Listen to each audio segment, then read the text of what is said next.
Cool, man. Well, thank you for joining. So the first question I start off with is, when did you know music was going to be a part of your life? Um, I don't know if it's a thing that like it's not a decision that anyone makes.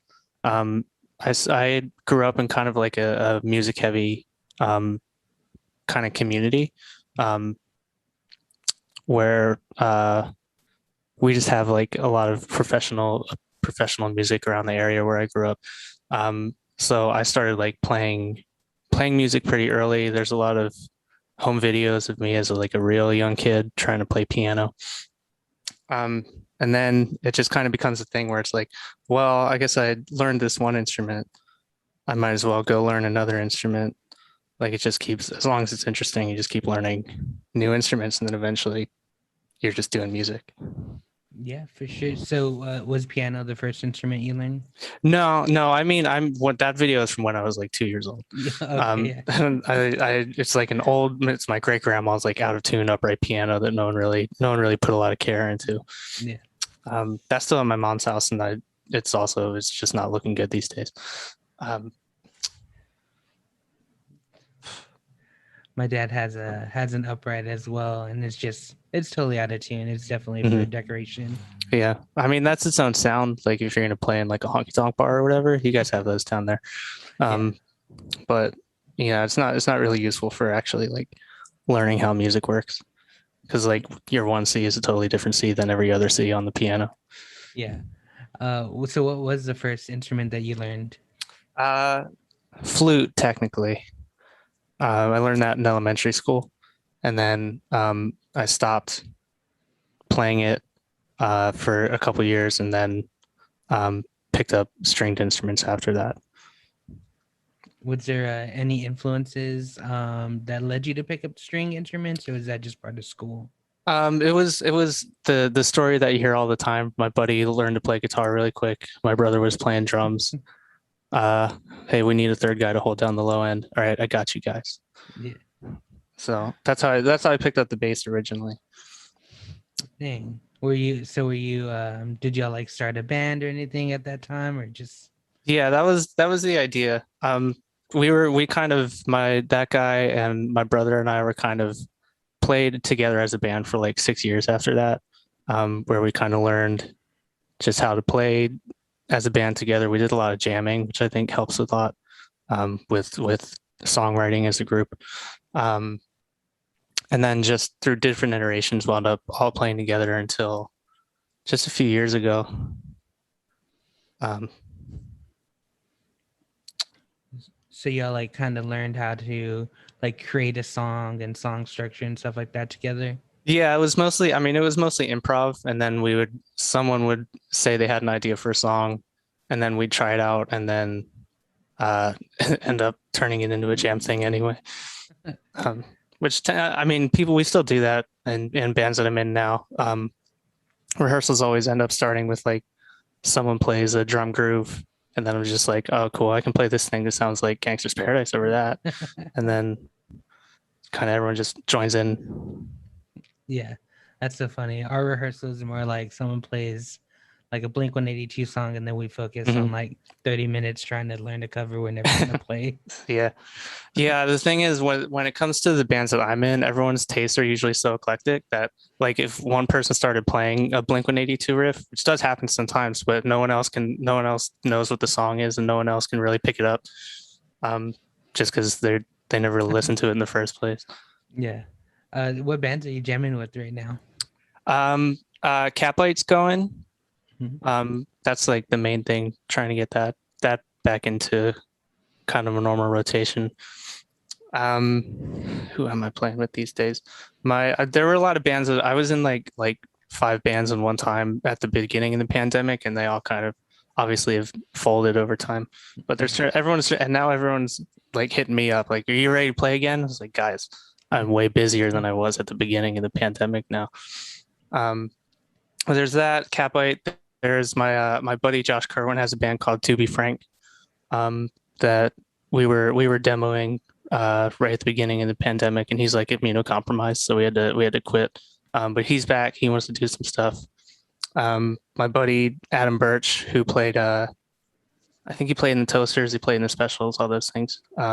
Trumpet player. He's got some stuff he's working on. He wants me to play with him. So just kind of trying to get everything organized at this point. Nice. When did like ska and reggae come into the picture for you? Not until I joined the Snails, um, which was a band that I had with my brother and that guy I was talking about earlier, and then Todd Fosnot and Tim, who's in Catbite now. Um, we all went to high school together. I lost track of them after we all went to college, and then a couple years later, they needed a bass player. They hit me up. I was not really like a ska or reggae guy before that. I mostly learned the style and genre and all the music. Um, After that, just like trying to keep up with those guys who had already been doing that all their lives, you know. Yeah. Dang, that's badass. Do you have any like major influences for like ska reggae as far as bass players? Um, yeah, it's hard to name names only because I'm not the guy that like sits down and reads a record sleeve. Mhm. I know when it comes to like reggae bass players, obviously like Robbie Shakespeare is hard to argue with. And actually like Leroy Sibbles from the Heptones has a really cool bass tone to him. I saw a video of him playing Sadamasa Ghana that just had like the heaviest feel I've ever heard. Yeah. So as far as like modern guys, I have no idea who's even playing. Yeah. I feel that way too a little bit. Just name some bands like, oh, the bass player from this band is really good. Yeah, exactly. It's like I could Wikipedia quick for you, but that's not very interesting podcast material. Nah, it's all good. So I want to bring up Catbite. Y'all just came out with a Cat Fight, Oh yeah, true. Cat Light before. So like, what was the idea behind that? Great question. I think we were recording last year and someone just made a crack about doing the first record as a punk record where all the songs are like 30 seconds long and you can't really understand the lyrics. And then Tim just really liked that idea. So I don't remember how the Cat Light thing came about. I think we were planning on doing something for the anniversary or the release or the second pressing or something like that. And that kind of style is more my wheelhouse. So we all just kind of thought it'd be funny to do like a easygoing kind of version of it ahead of the hardcore version. And then this is all just done like in my studio that I'm sitting in now. And just like a real rush job. Also, we did them very quickly. Yeah, well, they sound good. Do you do a lot of recordings there? No, mostly Catbite stuff because everyone else kind of has their places that they like to go. Like even I have buddies who do their own solo stuff who are like, between you and me, not very good engineers or recordists, but they'd rather just do it themselves, which I'm fine with, which I'm mostly fine with. But yeah, I mostly do the Catbite stuff when we do demos and everything. I'm in charge of that, and then we let the professionals take over when it's time to make something that really counts. When did you get into like recording?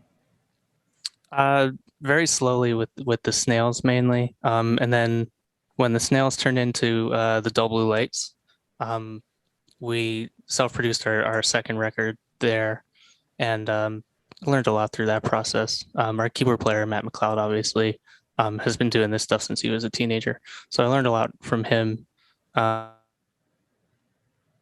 His gear to make this studio in the first place, so owe a lot to that. Yeah. What do you have any like advice for people trying to do their own home recordings? You can do a pretty good job. Mostly, obviously, it's like easier than ever to make good sounding recordings without spending a lot of money. But if you don't know like kind of the general principles behind the stuff you're doing, it's still not going to sound very good. So, I think like there's a lot to be said for good mic placement and also having like not very much equipment, but equipment that you really trust. And then after that, I hate when people say this, but it's a lot of like just experimenting, just like hit and miss, just see what sounds good and what sounds you like. And that's obviously, I mean, that's down to taste. That's the other thing is like if it sounds good to you, that's fine, man. Yeah. That's good. I totally agree with that. And just for your opinion, how do you feel on just because you mentioned mic placement? How do you Mhm. feel on like real guitar amps versus like VST amps? I use a real guitar amp every time, only because I also haven't experimented with it. But on the hardcore record, I did take a direct line and put some amp sims underneath different tones to just kind of like beef them up Mhm. a little bit. Because I knew what kind of tone I wanted, and I knew that we weren't going to get there with how quickly we had to do everything. We didn't have enough time to like really break everything down and really mess with stuff. So it's just said, all right, well, I'll just fake it later. Yeah. um, which is another piece of advice, totally acceptable. I know that there are all the old heads who like don't like that kind of stuff. I think as long as you get the sound you want, it doesn't matter. Yeah. Again, totally agreed with that. What kind of bass are you using these days? Uh, I have a collection. I don't know. You can see them back in the closet there. Yeah. It kind of comes down to my mood for the day, which is stupid, but it's good to have like all the options. Yeah. So I have my kind of like main thing I'm doing is a Fakenbacher. It's a Univox Rick 403 copy that someone put the Rick nameplate on the headstock. Wow. And every time I break it out, some people are like, "Oh man, how old is that Rick?" And I'm like, "It's old. It's old, guys. Let me tell you." I have a couple. I have my like first real bass I ever bought was the Squire vintage modified precision bass. Because I thought Mikey Way and My Chemical Romance looked really cool with a white bass, so I made my dad buy me that. And that thing's still kicking. I put some 62 reissue pickups on it, and it has flats on it as well. So that's like an old like thumpy Motown bass. Yeah. Trying to see what else is back there. I have a J Tercer Beetle bass, all black, which I used in the Snails for a long time when we were doing like trad ska. That thing is still kicking somehow. It's like a $75 Chinese copy, Yeah. but it thumbs. It's really cool. Yeah, man. Yeah, and it's just like, oh, I have an upright bass over there. I don't know. I have a lot of basses, man. Yeah, man. That's cool. The more the merrier, right? Yeah, for sure. I mean, tell my wallet that, but Yeah. everything's fine. I don't know. I haven't bought a new bass since like 2008. I feel like Hmm. it's been a Yeah. while. Yeah. I always tell everyone like my last bass is a Fender Jazz, but we're Hmm. doing a streetlight like cover set for Halloween, Hmm. and I didn't have a 5 string, so like that was my excuse to go and get a new bass because I Yeah, needed a 5 string bass for that. yeah. When it's necessary. I've never felt it like necessary to have the fifth string. Mhm. Only because I would just get confused about it and play it like an E string, you know? Yeah. But I know people have done that. I forget what they call it when they put the high C on it instead of the low B. Yeah. That always seemed interesting to me.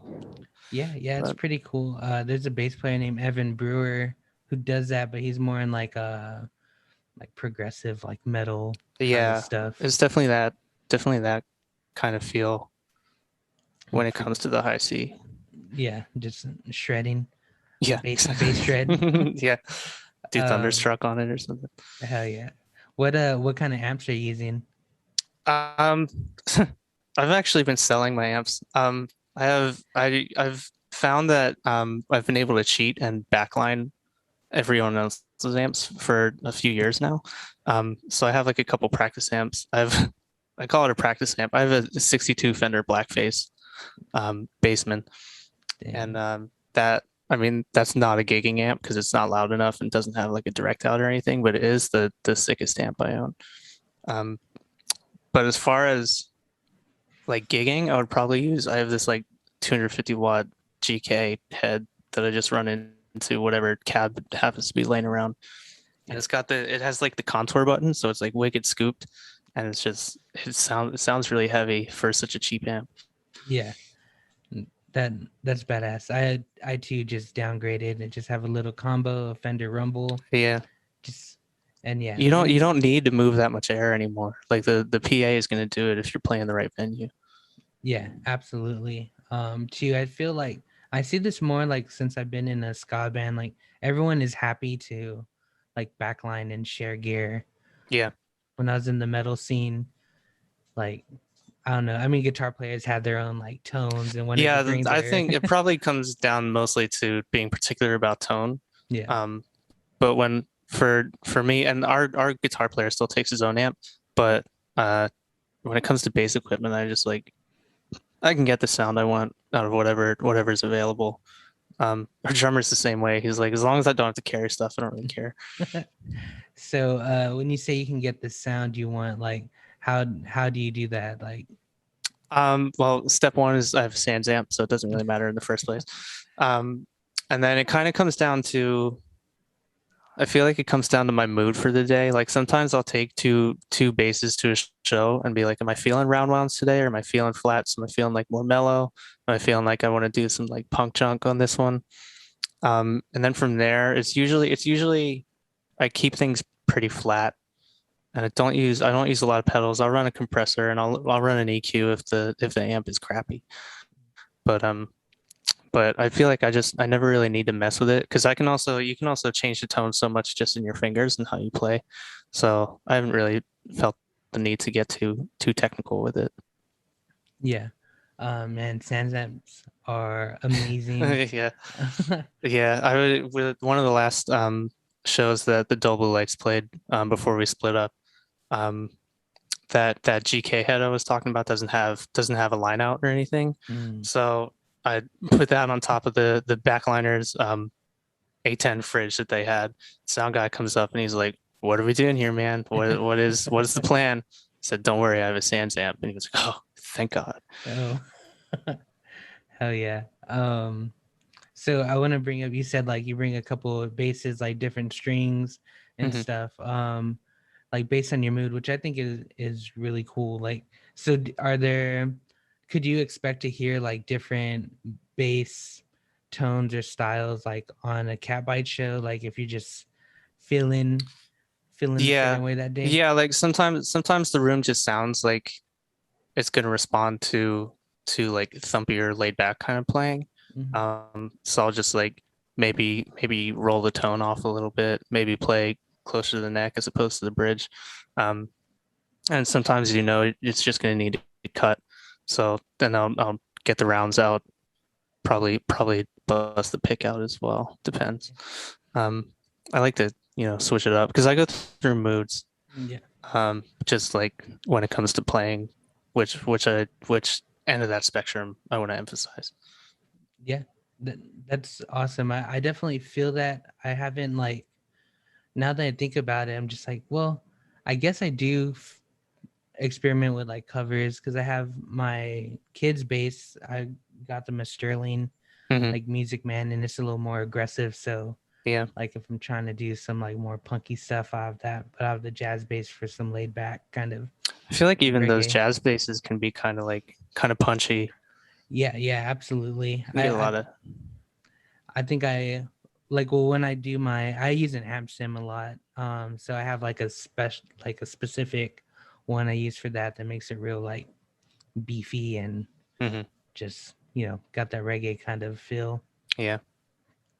Um, what have you been doing like musically during this like quarantine time?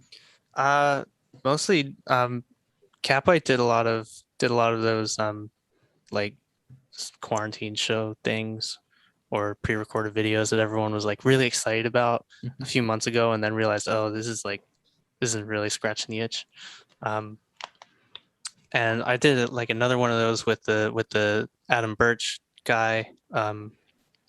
But other than that, I don't know. I've been mostly like practicing mixing, kind of not worrying too much about practicing my instruments or anything. Yeah. Um, because I don't know. I feel like my like skill is kind of where I'm comfortable with it. I don't really think I need to get any better.